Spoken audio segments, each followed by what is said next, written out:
Tomás, además, para este momento que invita a ser sujetos activos y no Por sujetos supuesto. pasivos que esperen a que el Estado o un sector o una convocatoria o el sector privado eh, hagan que uno le cambie la vida o la realidad más cercana, sino que es, bueno, usted puede y puede con otros. Entonces, eso es lo que a mí más me gustó de este libro. Es muy buen enfoque. No lleguemos al extremo tampoco de convertirnos en experimentadores en nosotros mismos y a lo Donald Trump, Sí, sí, sí. querer recomendar. Exactamente, ¿no? Pero el ánimo que dices, primero comunitario y después de, no decir aquello que ocurre lejos de mí, sino como comunidad somos parte interesada en el desarrollo, en este caso de las vacunas, por decir de alguna manera, ¿no?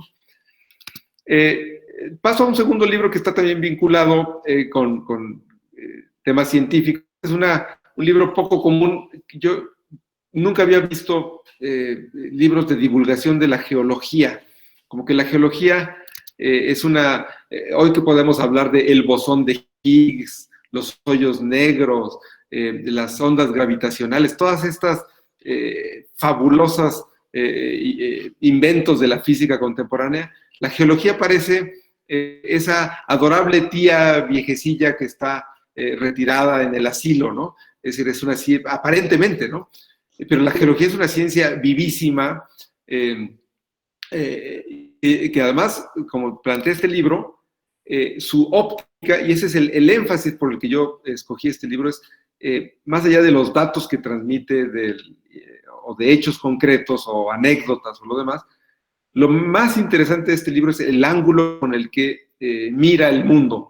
El libro trata de decir, los geólogos miramos los cambios a una velocidad lentísima y luego cómo confirmamos que han ocurrido esos cambios, ¿no? Perdón, y aquí ya con esto, para que quede claro, finalmente, crisis para mí en este caso es básicamente sinónimo de un tipo de cambio que uno intentemos hacerlo así, para mejor. Pero todos estos libros de los que voy a hablar, si es que nos da tiempo, tienen en el centro o en algún momento la idea del cambio. Aquí en este caso, para cómo estudiar el cambio, ¿no? Que es el cambio de la corteza terrestre.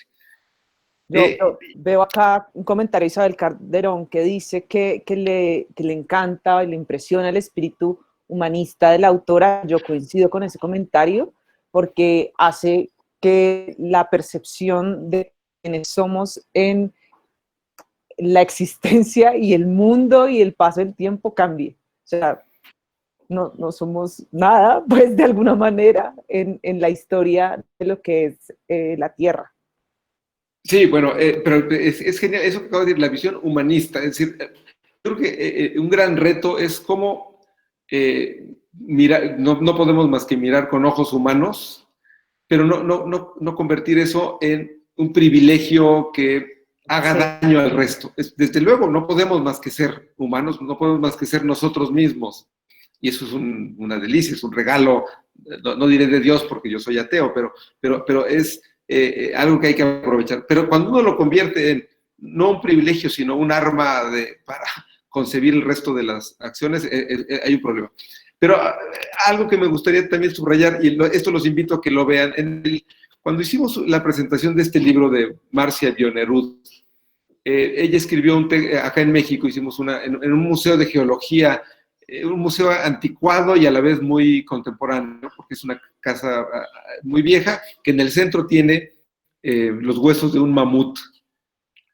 Entonces teníamos ahí esta conversación sobre el libro. Ella presentó un texto que después tradujimos al español, está disponible en el sitio de Grano de Sal, en particular en la página de este libro. Y un poco el libro es resultado de una crisis de ella. ¿En qué sentido? Está vinculado con la llegada de Donald Trump a la presidencia de Estados Unidos. Hay un momento en el que ella dice, esto es desolador, esto nos deja en un momento, le va a hacer mucho daño no solo a su país, anticipaba Bionerud, sino al mundo. cosa que creo que no le falta razón. No es que nosotros querramos que Estados Unidos se inmiscuya más en la vida de los países latinoamericanos, pero desde luego que ha sido un daño grave para el mundo la presencia de Trump. Entonces, el libro tuvo un elemento como de autoayuda para la autora. Es decir, dijo, a ver, ¿cómo podemos, yo que estoy desolada, triste, deprimida por este acontecimiento, puedo encontrar en la ciencia, en mi ciencia, un remedio anímico e intelectual frente a un cambio que anticipo muy desagradable? Y entonces, un poco a partir de ahí, no es que ese sea el tema recurrente en el libro, pero es uno de los motivos que la llevó a escribir la obra, y también que la lleva a hacer este planteamiento como para que nos ayuda a romper la percepción del tiempo instantáneo en el que estamos sumergidos. Tratar de imaginar, como hacen los geólogos, lo que son millones de años, ¿no? Es decir, para uno imaginar 1 millón de lo que sea es dificilísimo. Yo recuerdo hace tiempo, ya no lo he vuelto a ver, pero había un libro que se llamaba 1 millón de puntos. Y era en efecto un libro que no tenía otra cosa más que 1 millón de puntos, páginas y páginas y páginas de puntos. Y el propósito era que como individuo tuviéramos conciencia de que era 1 millón de algo, porque 1 millón es una cifra complicada. Y peor aún en el tiempo. Entonces, el libro lo que intenta es decir, hay que romper nuestra inmediatez, nuestro horizonte temporal, para tratar de entender lo que le está pasando al planeta. Y me parece que de ese modo nos hace ver la crisis del cambio climático con otra óptica, ¿no? Y de nuevo, el propósito fundamental por el que yo incluí este libro es la óptica con la que el geólogo se enfrenta a su objeto de estudio. Me parece que es enriquecedora esa óptica. ¿Sigo o hay alguna otra pregunta? Digamos, bueno, muy bien.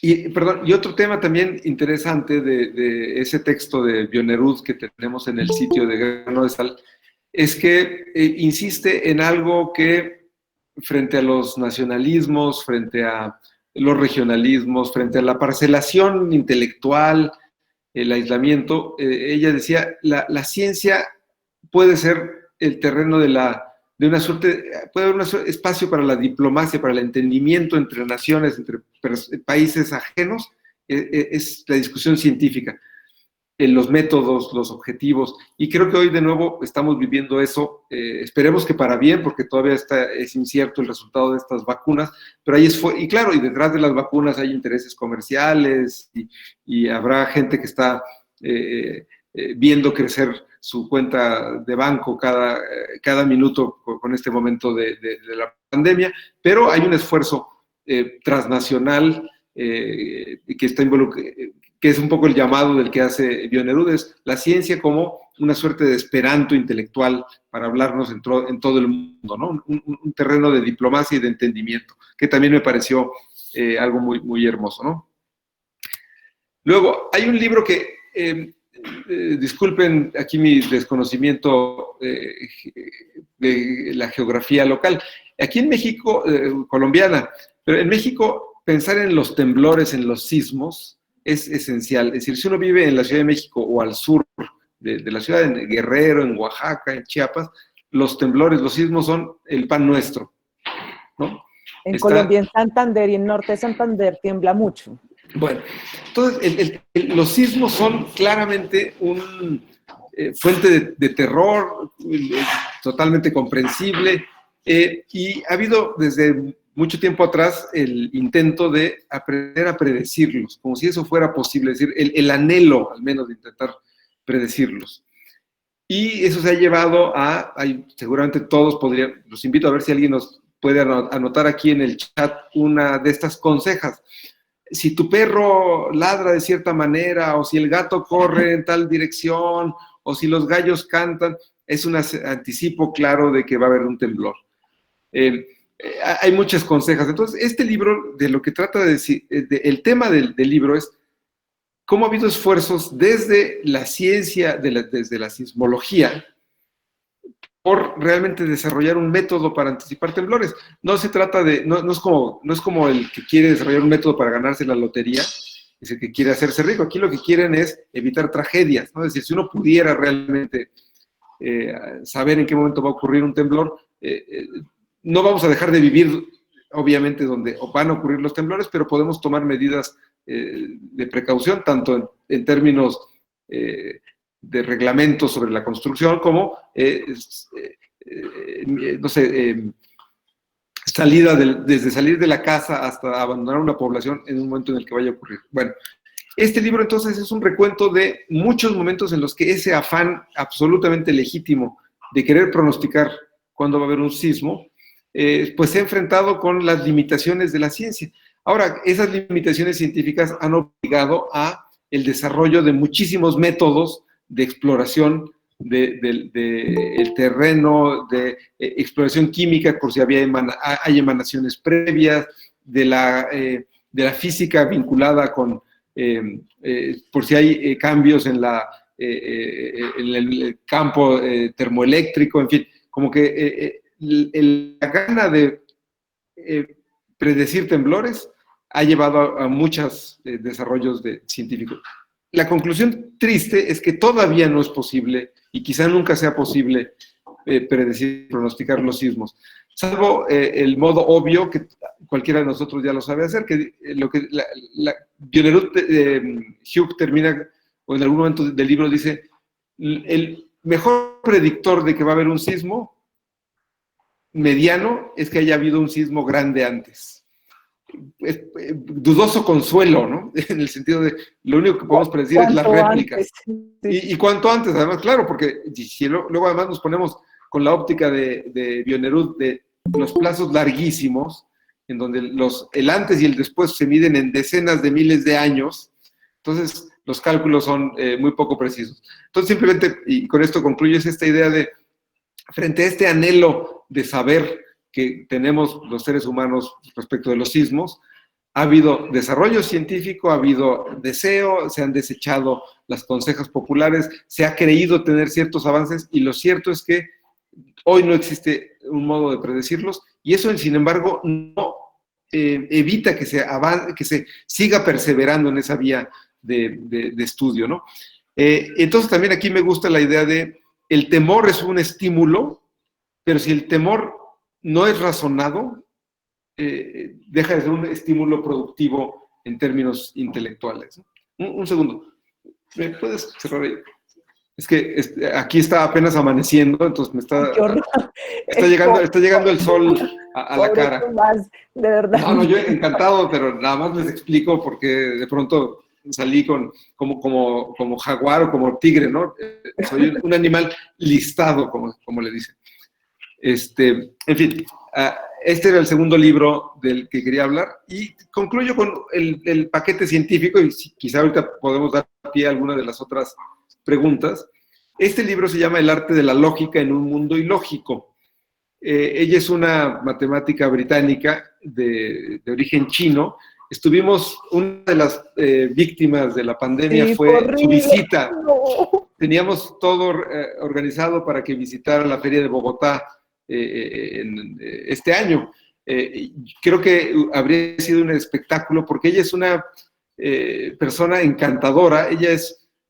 Su trabajo es ser matemática, pero además tiene formación como pianista. De hecho, transmite muy a menudo. Ahora cantó durante los primeros meses de confinamiento una serie de líder ¿de quién es esto?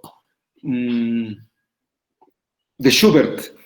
Su modo de hacer llevadero el confinamiento fue, ella tocaba el piano y una amiga suya en su casa cantaba este ciclo de Schubert. Y además es cocinera, tiene un libro que tiene un título que es intraducible al español, pero la idea es que dice cómo aprender, todo pasa por cocinar un pie, pero pi en ese sentido de pi, del número pi. Entonces, un libro de enseñanza de las matemáticas, de divulgación matemática a partir de la cocina.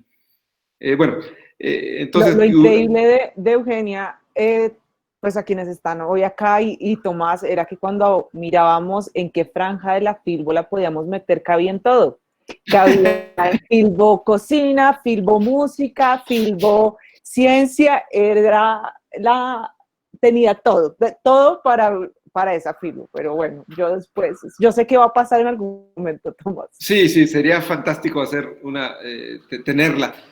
Bueno, pero volviendo a este libro, ella tiene varios, como les digo, sobre el uso de la cocina para divulgar matemáticas, tiene uno sobre infinitos, acaba de publicar un libro que se deriva mucho del arte de la lógica, sobre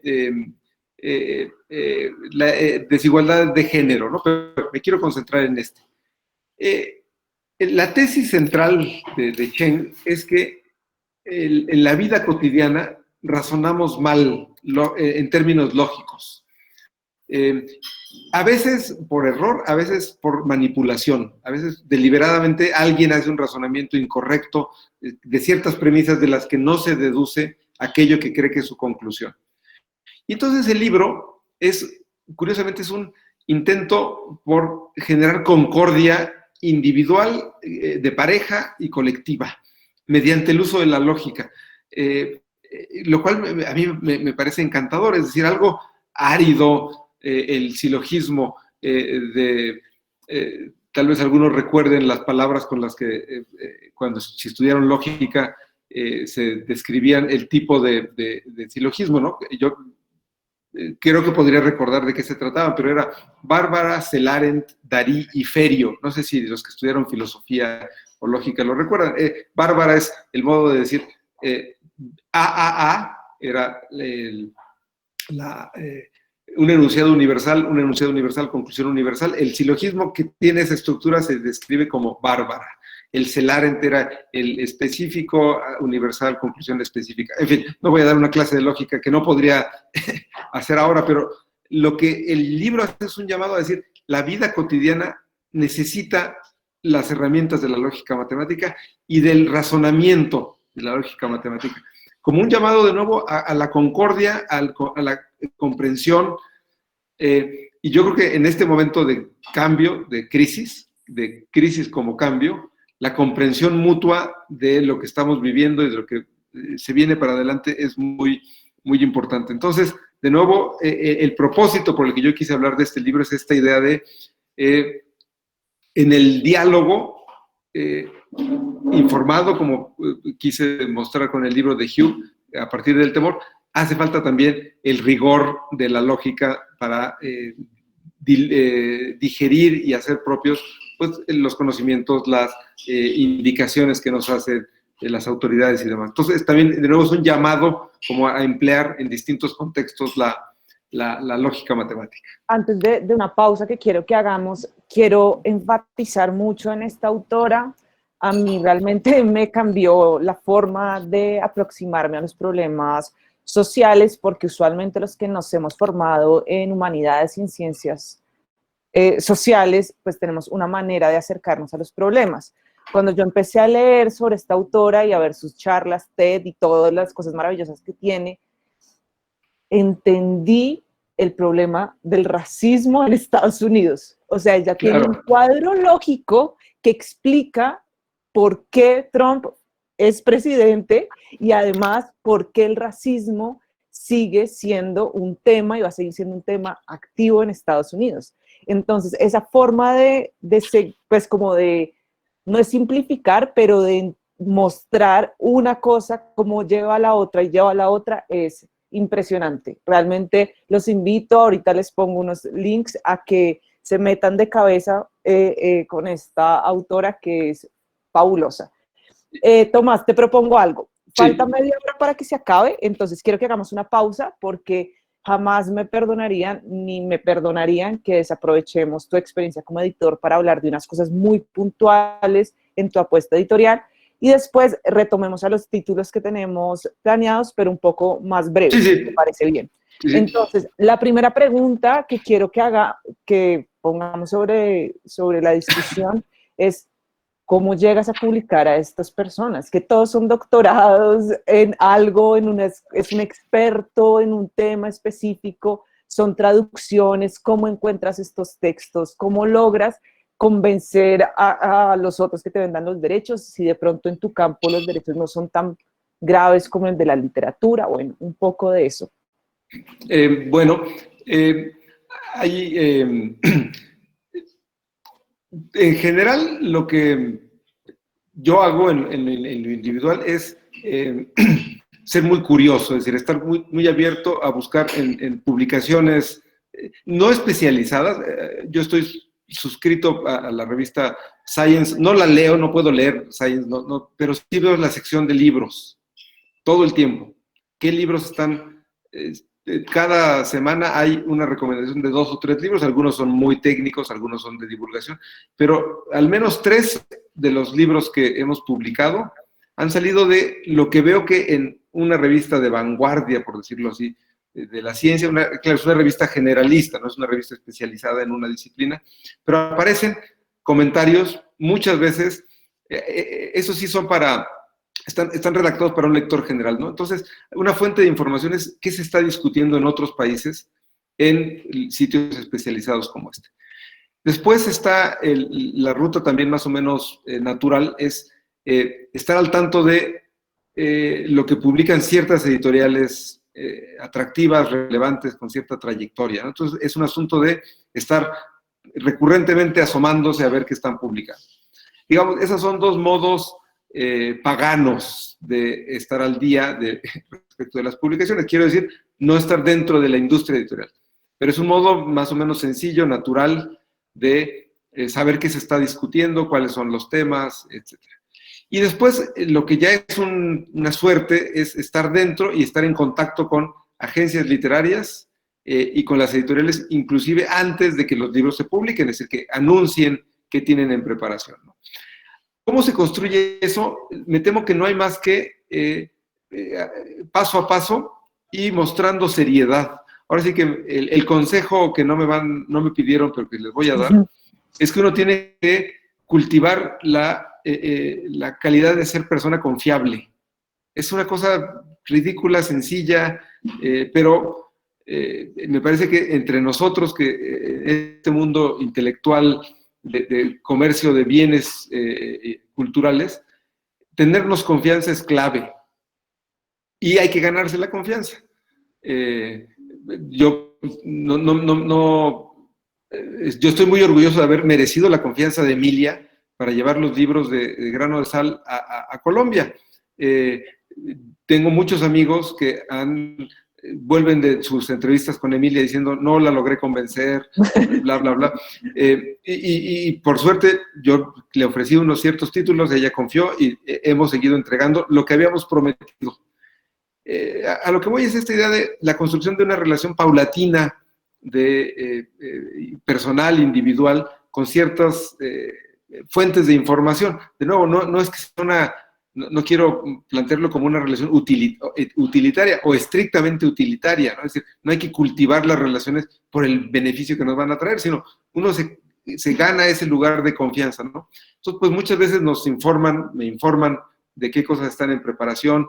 Para mí uno de los grandes logros, así como este de Emilia, fue cuando una agencia que se llama Brockman, es una agencia originalísima, el tipo que la inventó, él crea muchos libros, invita a muchos científicos, pensadores, y los hace crear libros, ¿no? Es decir, a lo mejor el científico no tenía ganas, pero entonces él pone a alguien que le ayuda y demás, y se produce el libro. Y yo tengo ahora una relación más o menos, de nuevo, no de intimidad, lejos de eso, pero de familiaridad con gente de esa agencia, a la que le pregunto, me pone al tanto de sus nuevos proyectos. Claro, algunos son de una magnitud, no sé, a Pinker, que publicado por Paidós. Lo maneja él, jamás voy a estar a la altura para poderlo publicar, Steven Pinker. O varios... un momento, que aquí hay... El perro se puso... el perro no se emocionó. ¿No? Sí, no son nuestros, es curioso, no tenemos perros nuestros, todos son de los vecinos, pero los tratamos bien, sobre todo mi mujer, que es muy... Yo creo que los quiere más a ella que a mí, lo cual está bien, es correcto.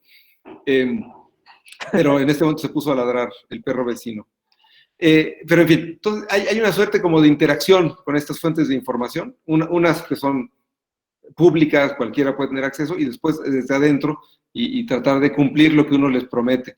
Y, a ver, ¿los derechos son caros o no son caros? Pues todo ahora sí que es relativo. Yo creo que un libro científico puede estar entre $2,000 y $3,000 de anticipo. O sea, no es una monstruosidad de dinero, pero no es barato. Tampoco no es que uno diga, voy a hacer 50 en un año, pero tampoco es que sea una cifra inaccesible. Entonces, por un lado está este asunto como de cultivo de relaciones personales, y ahora es como de nuevo, ¿cómo se cultivan esas relaciones? Pues poniendo semillas todo el tiempo, ¿no? Iniciando conversaciones, soltando hebras, a ver cuál madura y demás, y después tratando de cumplir a rajatabla. Entonces, un poco por ahí salen los libros, ¿no? Yo, una pregunta, ya para después continuar con los otros títulos, y es que tú al principio dijiste, nosotros nos hemos convertido en el centro de una propuesta editorial independiente en México, y uno dice, bueno, ¿eso por qué o cómo se dio? Y no sé si ustedes saben, quienes están hoy acá, que Grano de Sal empezó en el 2017. O sea, son bebés, pero empezaron con 3 títulos y ayer veía yo el catálogo con Tomás y ya tienen 31, 32. 34, sale 34. este viernes. Entonces, claro, el salto es genial, es impresionante, todos títulos maravillosos, una edición impecable, y uno dice, así de fácil se monta una editorial en 3 años. Entonces, no, la respuesta es no. Yo quiero que hablemos un poco, Tomás, de tu experiencia como editor. Tú trabajaste 7 años como director editorial en el Fondo de Cultura, después seguiste trabajando por ese lado. Algo así como que primero aprendiste con otros y después montaste tu propia editorial. Entonces, si nos cuentas un poquito cómo fue esa trayectoria y si era un sueño que tenías oculto ahí en el cajón hasta que después dijiste, este es el momento. Claro. Mira, yo arranqué como corrector en una editorial muy chiquita de divulgación científica, también por eso es que pues tengo un gusto, una afición por esa rama de la edición, ¿no? La edición científica. Yo trabajé ahí, digamos que fue estupendo como lugar para aprender. Una editorial chica tiene la gran virtud de que uno te está obligado a hacer un poco de todo, ¿no? Desde corregir erratas hasta cargar cajas, hasta formar las planas, hasta lidiar con el autor. Para mí esa es una virtud, y yo siempre, no me canso de decir que una de las mejores cosas de nuestro trabajo en el mundo de los libros es la diversidad de acciones que tenemos que hacer. A mí me gusta pensar una campaña publicitaria y al mismo tiempo dialogar con el diseñador para la portada, y al mismo tiempo intercambiar un par de correos con un autor que va a venir de visita. En fin, toda esa diversidad. Y luego el cuidado de las ediciones, que eso es por difícil que sea, pero es una gozada. Y entonces en esa editorial pequeña como que pude aprender muchas cositas. Y después monté una editorial propia, no para hacer libros, sino durante un tiempo acá en México publicamos durante 12 años, hicimos un experimento que funcionó bien durante 12 años, que era un suplemento bibliográfico. Solo publicábamos reseñas de libros de literatura, de pensamiento, les decíamos, y de enseñanza. Es decir, hacíamos muchas reseñas de libros de texto, de libros de cocina, de libros de diccionarios, en fin, muchas cosas que tradicionalmente no entran en las publicaciones que se ocupan de libros. Y lo que era interesante como experimento, y aquí, ahí sí les dejo esta respuesta de, siempre hay que buscar una fórmula diferente, ¿no? Copiar al vecino no sirve de nada, porque si existía ese posible nicho, pues ya está ocupado, ¿no? Entonces, lo que tenía de singular esta publicación, claro, esto es fruto del ingenio de mi padre. Mi padre fue un periodista muy conocido en México, y tenía muchos contactos en periódicos en todo el país. Y entonces en un momento les propuso, yo era el ejecutante, pero la idea era de mi padre, hagamos esta publicación centralizada, nosotros nos encargamos de seleccionar los libros, encargar las reseñas, etcétera. Y se lo propusimos a 15 periódicos de todo el país. Ellos hacían las impresiones locales de ese suplemento, entonces teníamos materialmente eran muy distintas unas y otras, les dábamos páginas de publicidad que ellos podían vender para cubrir sus costos. Entonces era una solución extraordinariamente benéfica, tenía un tiraje muy grande, los periódicos tenían un suplemento que no les costaba prácticamente hacer, en fin. Entonces lo que estuvo muy bueno ahí es que se produjo este otro fenómeno esencial en la vida editorial, que es el tejido de una red de contactos. Publicar reseñas significaba que cada número teníamos 30 colaboradores. Entonces, 30 que podían ser escritores, académicos, gente de periodistas. Entonces, producir esa red fue esencial. Hoy, una de las cosas que más me alegra es muchísima gente con la que mantengo contacto hoy para presentar un libro, para hacer un prólogo, para hacer un dictamen. Es gente que hace 20 años colaboró con una reseña en esta publicación, ¿no? Entonces, de nuevo, otro consejo no pedido es cultivar en el buen sentido de la palabra este tejido intelectual, social, de recomendaciones y demás, ¿no? Después fui a trabajar, cerramos en un momento, en otra crisis, ahí sí en el sentido peyorativo, porque se murió la editorial, y yo entré a trabajar al Fondo de Cultura Económica. Y sí, aprendí muchas cosas, fortalecí sobre todo estos nexos con el exterior. Pues el fondo es una de sus grandes virtudes, es que atrae mucha buena voluntad, el Fondo de Cultura Económica. Y bueno, eso a mí me sirvió para abrevar de esa buena voluntad, ¿no?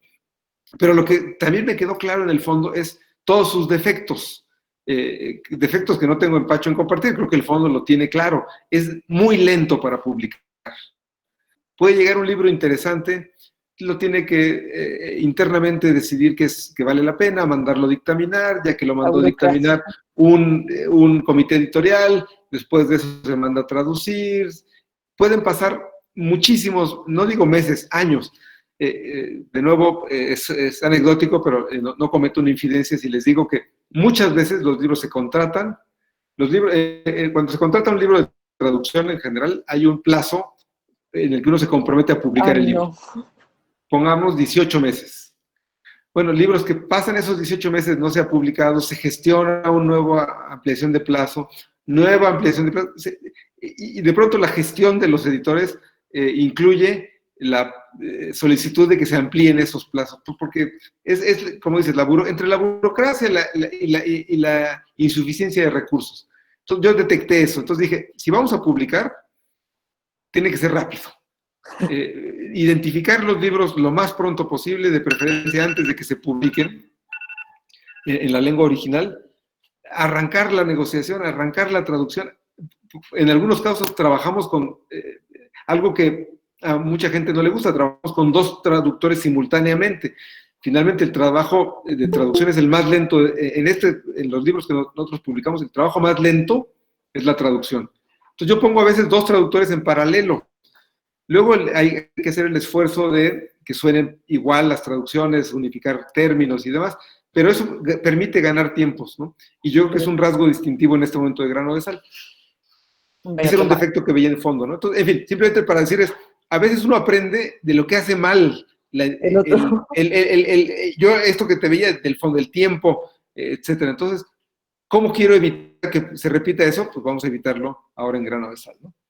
Perfecto. Tenemos 10 minutos, Tomás, entonces te propongo que miremos los demás libros que propones para estas lecturas, para convivir con las crisis.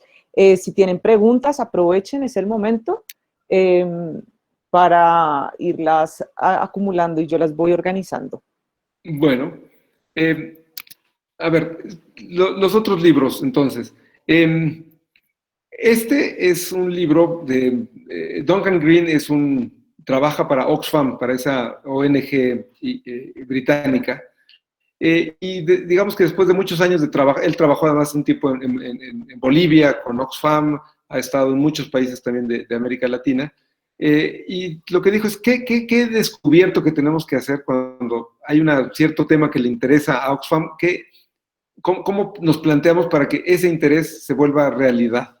Y entonces es un libro práctico sobre, pues, finalmente, asociaciones con actores inesperados y demás. Entonces tiene mucho como estrategias de diagnóstico y de negociación interna para uno decir, uno a veces dice, yo quiero que se acabe la pobreza. Sí. Un cambio, imagínate. Entonces, uno en el camino tiene que decir, bueno, ¿qué concesión tengo que hacer? Que se acabe la pobreza en cierto lugar, que se acabe cierto tipo de pobreza. Entonces, es un libro como práctico, a lo mejor tiene un costado de renuncia al cambio absoluto que uno aspira, pero la lógica es, mejor que haya ciertos cambios que se logran con ayuda de las iglesias, las organizaciones sociales, los partidos políticos, qué negociaciones, cómo vincularse con los medios.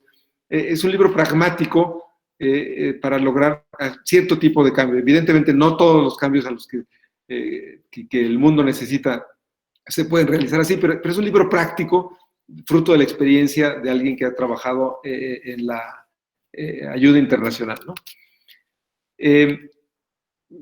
Me gustaría, voy a pasar más o menos rápido porque quiero hablar de estos dos en particular. Este acaba de salir hace apenas unas semanas. Es un libro durísimo sobre cómo en Estados Unidos, tanto el Estado, las instituciones públicas, como la sociedad, no toda, pues, pero muchos grupos, han combatido a los migrantes, a los trabajadores migrantes. Entonces, es una historia, entonces tiene muchas situaciones, habla mucho sobre todo la lucha obrera y demás. Pero y quiero rescatarlo porque con eso voy a hablar también del siguiente libro, habla mucho de las estrategias de resistencia de los trabajadores migrantes. Cómo frente a una batalla permanente de hostilidad, tanto de jurídica como a veces paralegal, ¿no? Cuando se organizan grupos de matones que van y golpean a los huelguistas y demás. Entonces, el libro está lleno de formas de organizarse y de evitar esa hostilidad. De nuevo, todo en pequeña escala, no es, pero está lleno de estrategias, y eso es lo que me quiero enfatizar en esta parte final de la conversación. El libro, de nuevo, es una historia de este combate a la migración, y en muchos momentos aparecen estos modos, por ejemplo, modos pacíficos de enfrentarse a una manifestación racista. Puede ser anecdótico, puede no ser repetible, pero lo que es fabuloso es esta estrategia de, si nos están combatiendo, cómo recombatimos sin entrar en su juego y en sus términos. Y cómo no generar más violencia, ¿no? Y cómo no, pasa en esto. Totalmente, ¿no? Entonces, también, y por eso el último libro de esta pequeña lista es se llama Salvemos a la Infancia, de Kailash Satyarthi. Creo que este ya debe haber llegado a siglo. Este hombre Kailash Satyarthi, es un activista indio que él se formó como ingeniero y de pronto un día se dio cuenta, tuvo una suerte de iluminación, como que él dice, apuntaba mi vida a ser la vida de un ingeniero de clase media en la India, y de pronto tuvo una iluminación al ver el trabajo infantil, al darse cuenta de la magnitud numérica del tamaño infantil y la desgracia que representa el trabajo infantil para los niños que están obligados a trabajar. Y entonces dio un cambio en su vida y se dedicó a organizarse, creó una ONG para combatir el trabajo infantil. Lo que él dice es que en algún momento en la India, claro, la India es un país, es un continente, ¿no? Gigante, sí, en todo sentido. Para que se hagan una idea, la cifra que él calcula de niños obligados a trabajar en la India es superior a la población total de Colombia, ¿no? Es decir, son 40 y tantos millones, ¿no? Los colombianos. Satyarthi calcula que menores de edad en la India había 56 millones obligados a trabajar por pobreza, o por explotación, o por padres que decían, pues es mejor que trabaje a que estudie. Entonces, el libro, pues es una descripción, no es un libro orgánico, en el sentido de que no está escrito de la página 1 a la página final, sino reúne artículos, conferencias, etcétera. Pero ese es otro de los trabajos bonitos del editor. Yo me encontré de él. Esto surgió, de nuevo,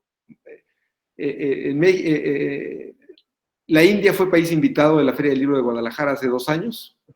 No, el año pasado. Entonces yo dije, a ver, vamos a buscar autores indios. Entonces me encontré este hombre, Premio Nobel de la Paz, un tema que en México es relevante, y por suerte tenía 2 traducciones de 2 colecciones traducidas de artículos y conferencias al inglés. Entonces yo los reuní, conseguí a alguien que los leyera completitos y seleccionara los que tenían relevancia para México, los organizamos de un cierto monto, inventamos un libro en español que no existe más que nuestra edición, porque y todos los textos son relevantes para lectura en español. Entonces, el libro muestra primero su modo de entender el problema, cómo ha puesto este asunto en la conversación pública en la India, cómo ha hecho a qué recursos ha apelado para que reforzar el combate al trabajo infantil. Y les pongo 2 ejemplos que, de nuevo, hablan de su ingenio para resolver una cosa y cómo hay que actuar en otro lado. Son célebres los tapetes tejidos a mano de la India. Entonces, logró que cierta organización en Alemania inventara un certificado de tapete producido sin trabajo infantil, sin explotación infantil. Y entonces logró que el mercado, que es el que consume esos tapetes, adoptara poco a poco ese certificado de producción sin trabajo infantil. Desde luego, el empresario tapetero en la India, pues no quería perder su negocio. No, quizá no lo hizo convencido, es decir, no fue un proceso de empatía con sus niños empleados. Por mantener el negocio, transformó eso. Entonces, el logro de Satyarthi es cómo tejió distintas hebras, ahora sí como en el tapete, para lograr su propósito, que era combatir el trabajo infantil. Y el libro está lleno de ese tipo de acciones concretas. De acciones, pero además su modo de entender, o yo quiero esto, a lo mejor no tengo que actuar ahí, sino que actuar en 3 otros puntos que después van a tener repercusión donde yo quiero. Y me pareció eso como visión política para una causa tan noble, además, fenomenal. Yo creo que este libro es un ejemplo perfecto para aterrizar el propósito de estos encuentros sobre Latinoamérica, porque es la visión de una editorial mexicana encontrando en otras reflexiones desde otros países temáticas y problemáticas sociales comunes. Yo creo que eso tiene grano de sal, y es que aunque hay, por supuesto, autores de muchas partes del mundo, las problemáticas y los temas que aborda tienen que ver con las problemáticas de, por supuesto, México, pero también Colombia. O sea, que levante la mano el primer país de Latinoamérica que no tenga problemas de explotación infantil, sí. No, o sea, es por ejemplo eso, o que no nos resulte útil pensar el mundo desde la lógica. Bueno, tantos ejemplos que hay. Tomás, te voy a ir pasando algunas preguntas sí. Mientras nos preparamos para nuestra rifa. Lo primero es, desde tu experiencia en el fondo, supongo, ¿cómo se conforma un consejo editorial? ¿Cómo lograr eso, que funcione ese consejo editorial? A ver, digamos que funcione en términos de eficacia, pero que además sea justo, plural, bueno, todos estos adjetivos positivos que les podemos dar al consejo editorial. A ver, yo creo que esa descripción ideal del consejo editorial debe ser una guía, pero es inalcanzable, ¿no?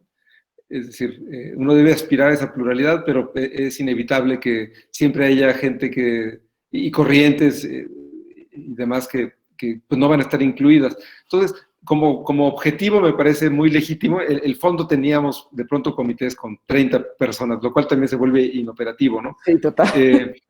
Y en algún sentido también era una suerte de, quizás después de ahí existían una especie de subcomités de facto, ¿no? Es decir, los que se interesaban en tal tema, pues eran los que opinaban de tal tema. Pero lo que era interesante era la posibilidad de tener visiones diversas. Ahora, en una editorial tan chica como Grano de Sal, nosotros no tenemos un comité editorial. Yo me guío más bien por mi intuición más la opinión de personas a las que yo respeto, pero no constituido como un comité. En ese sentido, digamos que defiendo la arbitrariedad del editor, ¿no? Creo que nunca he decidido por mis pistolas, como se dice, la publicación de un libro, pero responde a cosas menos establecidas, menos formales como las de un comité. Es decir, hay una intuición, tal tema va a ser relevante, tal autor, ya leí una reseña, fulano de tal habló bien de este tema, y después un par de consultas más o menos informales. Yo así es como opero, porque tampoco estoy en condiciones de tener, publicamos libros de ciencias, de arte, de humanidades, son tantos los temas que sería imposible para una editorial tan chiquita tener todos esos comités. Entonces tengo a muchos asesores informales, y cuando de pronto hay coincidencia, sobre todo en el entusiasmo, ¿no? Cuando hay un sí tibio, pues tampoco me caliento mucho yo, pero cuando hay una respuesta... Como de una, hay que hacerlo, vamos. Exactamente, cuando a alguien se le consulta, oye, ¿qué tal este autor? Y si dice, sin necesidad de ver el libro que me dice, hay que publicarlo. O cuando ya lo leen y me dicen, esto es lo mejor de lo que he escrito, pero en un plano mucho más personal, más individual, yo me guío más por ahí, más por estas reacciones puntuales, concretas. Aprovecho para unir otra pregunta que hacen y que ya la has ido respondiendo, pero no sé si podrías, no tanto como enlistar, pero sí proponer una serie de cualidades que debe tener un editor. ¿Qué crees que te hace diferente a ti también en relación con tu catálogo? A ver, yo creo que sí creo que la cualidad principal es la enorme curiosidad, ¿no? Que finalmente es la curiosidad, la misma característica de un lector omnívoro. Yo no soy, como lector yo no me especializo en nada, no sé de ningún tema en particular, pero me gusta picotear por muchos temas. Y yo creo que uno como editor tiene que estar todo el tiempo en ese afán. Hay un poco la lógica del colibrí, ¿no? Del picaflor, estar probando flores, a ver si están buenas, cuál nutre. Entonces uno está todo el tiempo olfateando, viendo a ver dónde hay algo atractivo. Y después también yo creo que hace falta tener formación en las distintas áreas del mundo editorial. Básicamente, ser un adorador a ultranza del lenguaje, eso me parece esencial, aunque no publiques literatura. Es decir, nuestra herramienta, y estoy hablando, claro, de quien publica libros de palabras, ¿no? Porque hay Claro. editores de novela gráfica, editores de fotografía, pero yo estoy hablando del tipo de editor de este tipo, ¿no? Es decir, los que siglo XXI, el Fondo de Cultura, CATS, nosotros mismos somos parecidos en el sentido de que la palabra es esencial. Entonces, cuidar mucho la palabra, por ejemplo, todo el tema de las traducciones, yo prefiero esta posición extrema en la que a veces prefiero distorsionar un poco el lenguaje original del autor a cambio de que en el español en el que se publica la traducción sea impecable. Es decir, me gusta mucho más ser generoso con mi lector, un poco forzando la relación con el autor. Entonces, ahí hay estas dos características. Yo creo que también un asunto esencial es que hay que tener nociones y quizá un poco más de derechos de autor. Claro, si queremos vivir en el mundo convencional con el paradigma de derecho de autor, es muy legítimo meterse al mundo del copyleft, de todas estas otras alternativas. No es legítimo meterse al mundo de la piratería, pero si vamos a vivir en este mundo de las convenciones, es esencial saber hasta dónde llegan los derechos de uno cuando uno contrata una traducción, el uso de una imagen. Es esencial tener eso bien sólido. La piedra de toque de todo lo que hacemos es el derecho de autor. Sí. Bueno, mientras Juliana nos comparte la pantalla para hacer la rifa, Tomás, quiero hacerte una pregunta que de hecho tocaste el tema varias veces en tus dos últimas respuestas y es una pregunta que me parece crucial que vayamos contestando en estos encuentros y es la relación con el lector. Acá hemos hablado mucho de cómo construir un catálogo, cuidado, donde el lenguaje sea impecable, todo pensando en el lector. ¿Tú crees que desde la construcción de catálogo fomentamos nuevos lectores o crees que ayudamos a mantener esos lectores en nuestro lado de la cultura? ¿Cómo entiendes tú esa relación? Yo me veo poco como generador de nuevos lectores. Me parece que esa es una función que me rebasa, porque si uno quisiera crear nuevos lectores, tendría que haber una estrategia, ya sea para atraer al que lee poco y hacerlo... creo que la función de crear lectores, que puede ser de nuevo o un asunto muy formativo de la educación primaria muy temprana, o alguien que ya lee cierto tipo de libros, llevarlo a otro lado, a mí me rebasa, no estoy ni en condiciones de hacerlo. Yo creo que en este caso es, al menos como yo concibo mi trabajo, es ofrecer cosas nuevas a los lectores ya existentes. Okay. Quizá lo que puede ocurrir es que un lector aficionado o cercano a la lectura, por decirte, de economía, encuentre en un libro que no es tan de economía, de nuestro propio catálogo, que está vinculado con la economía, pero que se dé una vuelta al lado. Yo no me concibo, me rebasa por completo entonces la idea de ganar nuevos lectores. Lo que sí creo que es importante es subir el nivel de la conversación. Eso sí yo aspiraría a que esté ocurriendo, ¿no? Por ejemplo, perdón si hago una publicidad engañosa, pero porque el libro no lo distribuye en Colombia ustedes, que es Capital e Ideología, el libro de Piketty.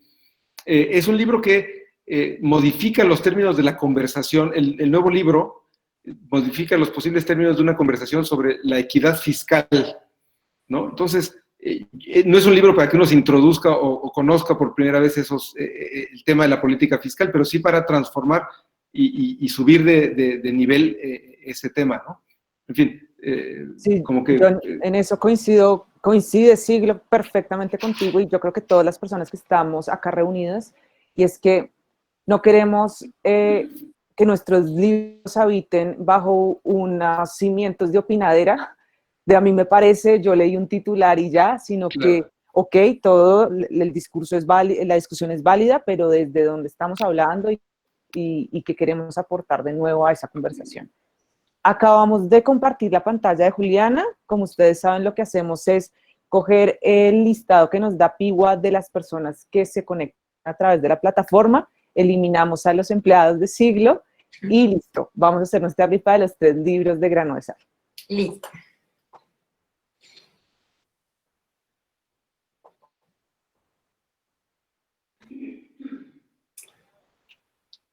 Bueno, para hoy 36 participantes, 3 ganadores.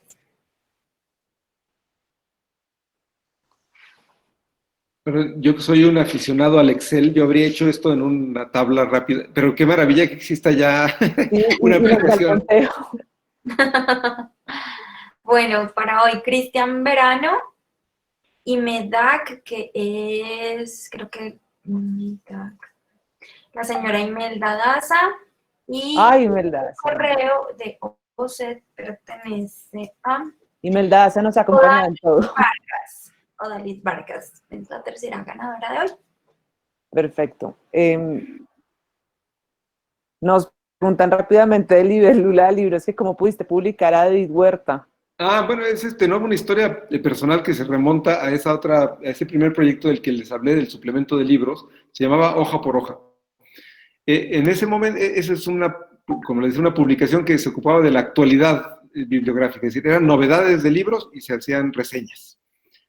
Y habíamos publicado varios textos de David, y quien estaba en ese momento directamente al frente del suplemento pues era bastante amigo, y en algún momento David nos propuso, decía, está muy bien que ustedes se ocupen de la actualidad, a mí me gustaría hablar de libros que no tienen que ver con la actualidad. Es decir, libros atemporales, libros clásicos. Entonces nos pareció muy bonito contraste que en un libro que estaba en esta fugacidad, la intensidad de lo nuevo, hubiera un espacio breve de texto, era estrictamente una columna de periódico, porque ocupaba una columna, donde David Huerta escribía sobre lo que se le ocurriera. A veces le adelantábamos el tema, es decir, si el número tenía, la parte central del número se iba a ocupar de el Lazarillo de Tormes, porque se cumplía no sé qué aniversario, él escribía un pequeño texto al respecto. Y entonces su columna pues apareció ahí.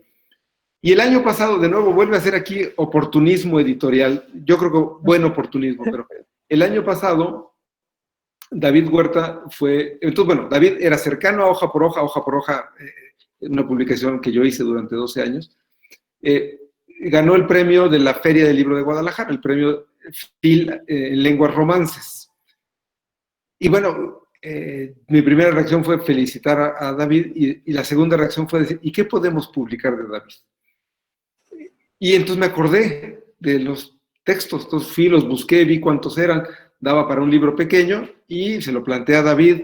Esos textos no se habían reunido en ningún lugar, tienen un poco, en algunos casos, son ensayos de coyuntura, es decir, hablan de algo que está pasando en ese momento, pero reunidos son una pequeña bitácora de lecturas de David Huerta, ¿no? Lo cual está muy bien, es un poeta, un escritor mexicano muy relevante, no es un autor de masas, pero es un autor más o menos conocido. Entonces fue una relación trabajada hace 20 años, 15 años quizá, y una coyuntura que dio la chispa para sacar el libro, ¿no?